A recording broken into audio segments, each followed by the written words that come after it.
नमस्कार मित्रांनो, शिक्षक भरती 2025 ची जी काही प्रक्रिया आहे, तर ती प्रक्रिया आता या ठिकाणी बघा मागच्या जे काही 4 ते 5 महिन्यापासून बंद होती. त्याच्यामध्ये आपल्याला माहिती आहे, की जी काही प्रक्रिया आहे, तर त्या प्रक्रियेमध्ये पवित्र पोर्टल रजिस्ट्रेशनचं जे काही टॅब आहे, तर तो टॅब सध्या अवेलेबल त्या ठिकाणी बघा होत नव्हता. परंतु आपल्याला माहिती आहे, की मागच्या 1-2 दिवसापूर्वी काही माननीय कोर्टामध्ये निकाल जो आलेला आहे संच मान्यतेच्या अनुषंगाने, तर त्याच्यामध्ये जी काही आता शिक्षक भरतीला जी काही पुढील प्रक्रियेसंदर्भात जी गती आहे, तर ती गती नक्कीच बघा आता येणार आहे. आता ह्याच्यामध्ये लवकरात लवकर जी काही पदभरतीच्या अनुषंगाने पवित्र पोर्टल रजिस्ट्रेशनचं जे काही कामकाज असेल, तर ते बघा या ठिकाणी सुरू होऊ शकतं.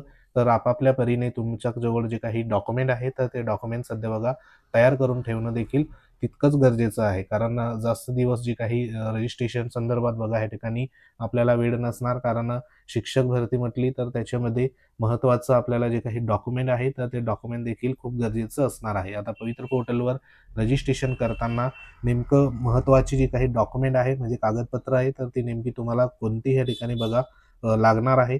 तसंच बघा तुमच्या नावामध्ये बदल झालेला असेल, म्हणजे जे काही महिला वर्ग आहे, त्यांच्या नावामध्ये बदल झाला आहे का? किंवा मग स्पेलिंग मिस्टेक या ठिकाणी बघा बहुतेक उमेदवारांची नावामध्ये झालेली आहे का? तर त्यासाठी बघा काय करावं? तसंच महिला उमेदवारांसाठी ह्या ठिकाणी बघा हा व्हिडिओ महत्त्वाचा असणार आहे. कारण महिला उमेदवारांचे खूप सारे जे काही डाऊट असतात, प्रश्न असतात, तर ते संपूर्ण या ठिकाणी तुमचे काही प्रश्न असतील, तर ते देखील तुम्ही कमेंट बॉक्समध्ये कमेंट करू शकतात. तर ह्या व्हिडिओच्या माध्यमातून संपूर्ण जी काही माहिती आहे, तर ती माहिती आपण जाणून घेणार आहोत. तत्पूर्वी तुम्ही जर आपल्या चॅनलवर नवीन असाल, तर चॅनलला आवर्जून सबस्क्राईब करून घ्या. बाजूला बेल आयकॉन आहे, त्याला देखील प्रेस करा. तर मित्रांनो, पवित्र पोर्टल रजिस्ट्रेशन टॅब जो आहे, तर तो आता कधीही आपल्याला सुरू झालेला पाहायला मिळू शकतो. तर त्या अनुषंगाने आपली पूर्वतयारी देखील सध्या असायला पाहिजे. त्याच्यामध्ये सर्वात महत्त्वाचं जी काही कागदपत्र आहे, तर ती कागदपत्र आपल्यासाठी बघा महत्त्वाची असणार आहे.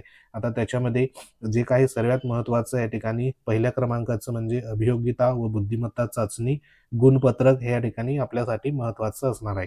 म्हणजे जे काही तुमचं टेट स्कोर कार्ड आहे, 3 जी काही टेट सध्या बघा दिलेली आहे, तर बहुतेक उमेदवारांचं जे काही टेटचं स्कोर कार्ड आहे म्हणजे गुणपत्रक, तर ते काढलेलं आहे. आता ह्याच्यामध्ये काही उमेदवारांचं सध्या जे काही स्कोर कार्ड आहे, तर ते सध्या काढलेलं नव्हतं. आता ह्याच्यामध्ये बऱ्याचशा जे काही मुदत देखील बघा देण्यात आली होती. आपापल्या पद्धतीने लॉग इन करून तुम्ही जे काही स्कोर कार्ड होतं, तर ते काढू शकले असते. आता ज्या उमेदवारांकडे सध्या अभियोगिता आणि बुद्धिमत्ता चाचणी परीक्षेचं गुणपत्रक तुमच्याजवळ नसेल, तर जी सध्या निकालाची या ठिकाणी एकूण उमेदवारांची जी काही पी-डी-एफ आहे, त्या पी-डी-एफमध्ये तुमचं नाव ज्या पेजवर असेल, तर त्या पेजची तुमची त्या ठिकाणी जाऊन बघा प्रिंट तुम्ही काढू शकतात. म्हणजे आता त्याच्यामध्ये भरपूर पेज आहे, म्हणजे ऑल जे काही कॅन्डिडेट आहे, तर त्या कॅन्डिडेटची आता ती पी-डी-एफ तुम्हाला नेमकी कुठं मिळेल? तर आपलं टेलिग्राम चॅनल आहे. लिंक व्हिडिओच्या डिस्क्रिप्शनमध्ये देण्यात आली. तिथे तुम्ही सर्च करा, जॉइन व्हा. त्या ठिकाणी पी-डी-एफ जी आहे, तर ती तुम्हाला अवेलेबल होऊन जाईल. जर नाही मिळाली, तर मी पुन्हा रिपोस्ट करतो. तिथे जाऊन तुमचं जे काही नाव असेल, ज्या पेजवर तुमचं उदाहरणार्थ 100 नंबरवरती पेजवरती तुमचं नाव असेल, तर 100 नंबरचा जो काही पेज आहे, तर तो प्रिंट करून तुमच्यासोबत ठेवा. तर ते देखील तुम्हाला भविष्यामध्ये सध्या बघा कामात येईल. तर हाच एक उपाय सध्या बघा असणार आहे. कारण आता ह्या ठिकाणी जे काही गुणपत्रक आहे, तर ते गुणपत्रक तुम्हाला लॉग इन करून सध्या मिळणार नाही. तर त्याच्यावरती तो तुम्ही पर्याय करू शकतात. त्यानंतर बघा दुसरं जे आहे, ते म्हणजे तुमचे जे काही टी-ई-टी पेपर पहिला आणि दुसरा ह्याचं परीक्षेचं जे काही गुणपत्रक, प्रमाणपत्र आहे, तर ते तुमच्याजवळ असणं गरजेचं आहे. त्यानंतर सी-टेट संदर्भात पेपर 1 आणि 2 जर ह्याच्यापैकी तुम्ही बघा टी-ई-टी पात्र असाल किंवा सी-टेट पात्र असाल, पहिला पेपर पात्र असाल, दुसरा पेपर पात्र असाल, तर ह्यापैकी जे असेल तुमच्याकडे, तर ते प्रमाणपत्र, गुणपत्रक सध्या बघा तुमच्याजवळ असणं गरजेचं आहे. आता ह्याच्यामध्ये टी-ई-टी संदर्भात तुमच्याजवळ जे काही ऑफलाईन पद्धतीने बघा ह्या ठिकाणी गुणपत्रक, प्रमाणपत्र असेल, परंतु सी-टेटचं जे काही गुणपत्रक आहे, तर ते तुम्हाला डिजिलॉकर नावाचा जो काही ॲप आहे, तर त्या ॲपमध्ये सध्या बघा ते अवेलेबल होत असतं. तिथं तुम्हाला गुणपत्रक या ठिकाणी स्पेशल असतं आणि जे काही प्रमाणपत्र असेल, तर ते सेपरेट असतं. तर ते तुम्हाला तिथून डाउनलोड करून घ्यायला पडेल. डिजिलॉकर ॲप जो आहे, तर तो आधार क्रमांकाने तुम्ही त्या ठिकाणी लॉग इन करा आणि त्याच्यामध्ये तुम्ही सर्च करून ते डाउनलोड तुम्ही करू शकता. तर हे 2 जे आहे, तर हे तुमच्यासाठी महत्त्वाचे बघा असणार आहे. कारण व्हेकन्सी संदर्भात हे जे काही 1 ते 5 असेल, 6 ते 8 असेल, तर त्यासाठी पहिला आणि दुसरा पेपर महत्त्वाचा असतो. बरोबर? तर ही जी माहिती आहे, तर ती तुम्हाला रजिस्ट्रेशन करताना त्या ठिकाणी तुम्ही पास झालेले जे काही रजिस्ट्रेशन नंबर असेल, त्यानंतर किती मार्क तुम्हाला टी-ई-टी, सी-टेटमध्ये मिळाले, ते संपूर्ण तुम्हाला तिथं टाकावं लागतं. त्याच्यासाठी हे प्रमाणपत्र तुमच्याजवळ असणं गरजेचं आहे. त्यानंतर पुढचं जे आहे तर ते आहे शालांत परीक्षा गुणपत्रक आणि प्रमाणपत्र. आता ह्याच्यामध्ये तुमचं 10वीचं जे असेल त्याच्यामध्ये गुणपत्रक आणि प्रमाणपत्र हे जे तुमच्याजवळ असणं गरजेचं आहे, बरोबर. तर हे तुमच्याजवळ असू द्या, जेणेकरून तुमचं पुढील व्हेरिफिकेशन ह्याच्यावरती सध्या अवलंबून असणार आहे. त्यानंतर उच्च माध्यमिक परीक्षा गुणपत्रक आणि प्रमाणपत्र हे 12वीचं असणार आहे. तर 12वीचं देखील तुमचं पासिंग सर्टिफिकेट आणि गुणपत्रक असे 2 जे असतात तर ते तुमच्याजवळ असणं गरजेचं आहे. आता ज्या उमेदवारांचं गहाळ झालं असेल तर त्यांनी सध्या बोर्डला जाऊन डुप्लिकेट जे असेल तर ते तुम्ही त्या ठिकाणी काढू शकतात. अजूनही तुमच्याजवळ वेळ आहे. तर हे प्रत्येकाजवळ असेलच अशी आपण ह्या ठिकाणी खात्री करूया. पुढचे जे काही डॉक्युमेंट आहे तर ते डॉक्युमेंट आपण हे तुमचे क्लिअर झाले का? तर हे बघा, ह्या महत्त्वाचे डॉक्युमेंट होते. पुढचे जे डॉक्युमेंट आहे तर ते व्यावसायिक पात्रतेच्या अनुषंगाने इथं असणार आहे. त्याच्यामध्ये तुमचं डी-एड आहे, त्यानंतर डी-एल-एड असेल किंवा समकक्ष परीक्षा गुणपत्रक प्रमाणपत्र.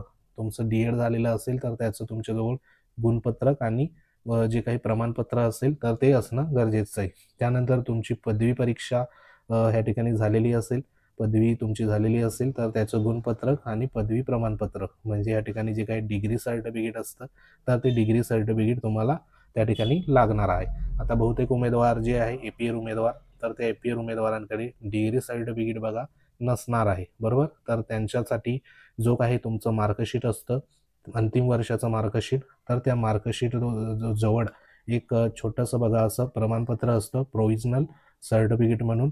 तर ते प्रोव्हिजनल सर्टिफिकेट देखील तुमचं त्या ठिकाणी चालून जाणार आहे. आणि ज्या वेळेला डिग्री सर्टिफिकेटचं अप्लिकेशन करण्यासाठी जे काही सध्या नोटिफिकेशन येईल तेव्हा तुम्ही डिग्री सर्टिफिकेटचं अप्लिकेशन करून तुमचं जे काही पदवी प्रमाणपत्र असेल तर ते काढून घ्या. तर प्रोव्हिजनल सर्टिफिकेट तुमचं मार्कशीटला सध्या जॉईन आहे किंवा नाही ते एकदा तुम्ही चेक करून घ्या, जेणेकरून तुमचं पुढे त्या संदर्भात बघा ते उपयोगी पडणार आहे. त्यानंतर पुढचं जे असणार आहे तर ते म्हणजे व्यावसायिक अर्हते संदर्भात, बी-एड संदर्भात, त्यानंतर बी-पी-एड असेल, एम-पी-एड असेल, समकक्ष परीक्षा गुणपत्रक प्रमाणपत्र. ज्यांचं बी-एड आहे, ज्यांचं बी-पी-एड असेल, एम-पी-एड असेल तर त्या संदर्भात देखील गुणपत्रक आणि प्रमाणपत्र म्हणजे डिग्री सर्टिफिकेट आहे. तर हे दोन्ही तुमच्याजवळ असणं गरजेचं आहे तुमच्या पात्रतेनुसार. त्यानंतर पुढे जर बघितलं आपण तर पी-जी संदर्भात म्हणजे पदव्युत्तर पदवी परीक्षा गुणपत्रक, तुमचं पोस्ट ग्रॅज्युएशन असेल तर ते पोस्ट ग्रॅज्युएशनचं देखील तुमच्याजवळ असेल तर ते ह्या ठिकाणी बघा तुम्ही कॅरी करून ठेवा. जर पोस्ट ग्रॅज्युएशन असेल तर तुम्हाला 11वीच्या आणि 12वीच्या जे काही वेकेन्सी येतात तर त्या वेकेन्सीमध्ये संधीही मिळत असते, म्हणून हे देखील महत्त्वाचं असणार आहे. पुढचं आहे ह्या ठिकाणी आरक्षणाच्या अनुषंगाने जात प्रमाणपत्र म्हणजे कास्ट सर्टिफिकेट. आता ह्या प्रत्येक जे काही ज्या प्रवर्गाला कास्ट ह्या ठिकाणी लागू आहे तर त्यांच्याजवळ कास्ट सर्टिफिकेट असणं गरजेचं आहे. त्यानंतर जात वैधता प्रमाणपत्र. आता हे महत्त्वाचं बघा, जी काही कास्ट व्हॅलिडिटी आहे तर ती देखील महत्त्वाची असणार आहे. त्याच्यामध्ये एस-टी प्रवर्ग असेल किंवा इतर जे काही प्रवर्ग असेल तर त्यांनी जात वैधता प्रमाणपत्र आहे तर ते सध्या बघा तुमच्याजवळ आहे किंवा नाही तर ते तुम्ही एकदा बघून घ्या. तर हे देखील तुमच्याजवळ असणं गरजेचं आहे. त्यानंतर जे उमेदवार समांतर आरक्षणामधले उमेदवार आहे त्याच्यामध्ये इथं जे सध्या बघा खेराडू पर्सन असेल, दिव्यांग बंधू असेल, त्यानंतर माजी सैनिक असेल, त्यानंतर जे काही प्रकल्पग्रस्त, भूकंपग्रस्त हे संपूर्ण जे काही समांतर आरक्षणाचे लाभ घेत असेल तर अशा उमेदवारांजवळ त्यांचा जो काही समांतर आरक्षणाचा लाभ संदर्भात जो काही दाखला आहे तर तो सर्टिफिकेट त्यांच्याजवळ असणं गरजेचं आहे. तर ते देखील तुम्ही बघून घ्या. त्याच्या व्यतिरिक्त तुम्हाला समांतर आरक्षणामध्ये बघा लाभ घेता येणार नाही. तुमच्याजवळ सर्टिफिकेट असेल तरच लाभ त्या ठिकाणी तुम्ही घेऊ शकतात. त्यानंतर महत्त्वाचं पुढचं जे डॉक्युमेंट आहे तर ते म्हणजे अधिवास प्रमाणपत्र म्हणजे डॉमोसाईल, बरोबर. तर आता हे प्रत्येकाकडे डॉमोसाईल सध्या बघा असतं तर ते एकदा चेक करून घ्या. तर हे एक डॉक्युमेंट महत्त्वाचं असणार आहे.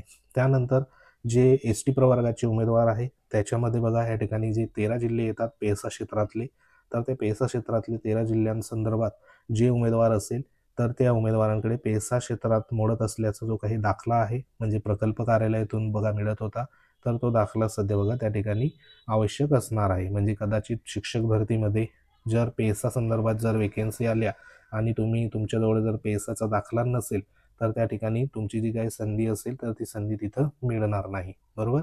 कारण पवित्र पोर्टल रजिस्ट्रेशन करत असताना एक ऑप्शन असा येतो की तुम्ही पेसा क्षेत्रातील रहिवासी आहात का, अशा पद्धतीने एक सध्या बघा त्या ठिकाणी टॅब अवेलेबल होतं. त्या ठिकाणी तुम्हाला होय किंवा नाही अशा पद्धतीने टिकमार करायची असते. तुम्ही जर होय केलं तर तिथं पेसा क्षेत्रातील जो काही दाखला असेल तर त्या दाखल्याचा जो नंबर असेल तर तो नंबर त्या ठिकाणी प्रविष्ट करायला पडतो, बरोबर. आणि तुम्ही जर त्या ठिकाणी पेसा क्षेत्रातील जरी असाल आणि तुमच्याजवळ दाखला नसेल तर भविष्यामध्ये जे काही भरती प्रक्रियेमध्ये पेसाचे जर वेकेन्सी आले तर त्या ठिकाणी तुमचा कुठंही विचार होणार नाही. म्हणून जे जे उमेदवार 13 जिल्हे आहे जे काही पेसा क्षेत्र संदर्भात, बरोबर, तर त्यांनी पेसाचा जो काही दाखला आहे तर तो तुमच्याजवळ आहे किंवा नाही तो एकदा बघून घ्या. पेसा क्षेत्राचा दाखला आहे तर तो प्रकल्प कार्यालयातूनच सध्या बघा काढा, तोच त्या ठिकाणी ग्राह्य धरला जाईल, बरोबर. तर हे आदिवासी विकास विभागाचे जे काही प्रकल्प आहे त्या ठिकाणी तुम्ही काढू शकतात. तर हे देखील एक लक्षात असू द्या. त्यानंतर पुढचा आहे उमेदवारांच्या नावात बदल. आता हा बहुतेक जो काही सध्या महिला वर्ग आहे तर त्या महिला वर्गांचा हा प्रश्न असतो, कारण महिला जे काही सध्या वडिलांचं घरचं जे नाव असेल आणि त्यांचं लग्न जर झालं तर त्या ठिकाणी पतीचं नाव. मग ह्या ठिकाणी तुमचे जे काही डॉक्युमेंट्स आहेत तर त्या डॉक्युमेंटमध्ये नेमकं ह्या ठिकाणी नाव कोणाचं आहे ते एकदा चेक करून घ्या. आता तुमचं वडिलांचं नाव असेल डॉक्युमेंटमध्ये किंवा इतर ज्या काही डॉक्युमेंटमध्ये आरक्षणाच्या डॉक्युमेंटमध्ये पतीचं नाव असेल तर अशा वेळेला तुमच्याजवळ एकतर ह्या ठिकाणी विवाह नोंदणी प्रमाणपत्र असायला पाहिजे लग्न झालेल्या महिलांसंदर्भात, बरोबर. किंवा तुम्ही जर ह्या ठिकाणी गॅझेट जे असेल तर ते गॅझेट देखील बनवू शकतात. म्हणजे तुमचं जे काही नावात बदल असेल तर त्यासाठी विवाह नोंदणी किंवा मग गॅझेट ह्या ठिकाणी तुम्ही करू शकतात. आता ह्याच्यामध्ये स्पेलिंग मिस्टेक संदर्भात देखील बहुतेक उमेदवारांचं बघा प्रॉब्लेम असतो. नावामध्ये स्पेलिंग ह्या ठिकाणी बदललेली असते म्हणजे नावात, आणि तुमचे जे काही इतर डॉक्युमेंट असेल तर त्याच्यासाठी तुम्ही गॅझेट जे असेल तर ते गॅझेट सध्या बघा करून घ्या, म्हणजे तुम्हाला पुढे कुठेही अडथळा येणार नाही. तर हे महत्त्वाचं बघा, ज्यांचं नावामध्ये बदल झालेला असेल तर त्या उमेदवारांसाठी महत्त्वाची ही सूचना असणार आहे. त्यानंतर लहान कुटुंब प्रमाणपत्र जे आहे तर ह्याची एक प्रिंट असते, ती आपल्या टेलिग्राम चॅनलवर तुम्हाला अवेलेबल होऊन जाईल. हे फक्त आपल्याला लिहून घ्यायचं असतं, बरोबर. त्यानंतर पुढचं डॉक्युमेंट जे आहे तर ते शाळा सोडल्याचा दाखला, म्हणजे तुमच्याजवळ LC असेल TC असेल तर ते तुमच्याजवळ बघा या ठिकाणी शाळा जर तुम्ही शिकत असाल तर बोनाफाईड असतो, आणि तुमची पूर्ण कंप्लीट झालं असेल तर तुमच्याजवळ दाखला असतो, तर तो देखील तुमच्याजवळ बघून घ्या. त्यानंतर आधार कार्ड हे सर्वांकडे असतं, बरोबर. तर असे संपूर्ण जे काही कागदपत्र आहे तर हे महत्त्वाचे कागदपत्र तुमच्याजवळ असणं गरजेचं आहे. त्यानंतर जे उमेदवारांचं या ठिकाणी नॉन क्रिमिलियर संदर्भात आहे NCL, तर ते NCLचं ज्या उमेदवारांना प्रमाणपत्र लागू आहे तर त्यांच्याकडे ते असणं देखील गरजेचं आहे. तर हे देखील ज्या ज्या प्रवर्गाला लागू आहे त्यांनी बघून घ्यायचं आहे, बरोबर. तर हे संपूर्ण जे काही सध्या डॉक्युमेंट आहे तर ते तुमचे असायला पाहिजे. आता ज्याच्या नावामध्ये स्पेलिंगमध्ये मिस्टेक आहे तर अशा उमेदवारांनी सरळ सरळ गॅझेट जे असेल तर ते गॅझेट सध्या बघा बनवून घ्या. ह्याच्यामध्ये प्रतिज्ञापत्र देखील सध्या चालतं, परंतु गॅझेट जर केलं तर ते अतिउत्तम तुमच्यासाठी असणार आहे, म्हणजे त्याच्यामध्ये संपूर्ण मेन्शन सध्या होऊन जाईल. तर सध्या तरी एवढे डॉक्युमेंट तुमच्याजवळ असणं खूप गरजेचं असणार आहे, कारण पवित्र पोर्टल रजिस्ट्रेशनवर कधीही सध्या सुरू होऊ शकतं. अँड वेळेला तुमच्याजवळ जे काही डॉक्युमेंट आहे तर त्या डॉक्युमेंटसाठी पडापडी या ठिकाणी बघा होऊ नये, त्यासाठी हा महत्त्वाचा व्हिडिओ होता. व्हिडिओ आवडला असेल व्हिडिओ लाईक करा, शेअर करा. तुम्ही जर आपल्या चॅनलवर नवीन असाल तर चॅनलला आवर्जून सबस्क्राईब करून घ्या. बाजूला बेल आयकॉन आहे त्याला देखील प्रेस करा. तुमच्या काही कमेंट असतील कमेंट नक्की करा. तुमचे प्रॉब्लेम असेल ते प्रॉब्लेम कमेंट करा, जेणेकरून तुम्हाला त्या संदर्भात सोल्युशन ह्या ठिकाणी मिळेल. तर महत्त्वाचा व्हिडिओ होता. चॅनलवर नवीन असाल चॅनलला आवर्जून सबस्क्राईब करून घ्या. बाजूला बेल आयकॉन आहे त्याला देखील प्रेस करा. तर भेटू आपण पुढच्या महत्त्वाच्या अपडेटमध्ये.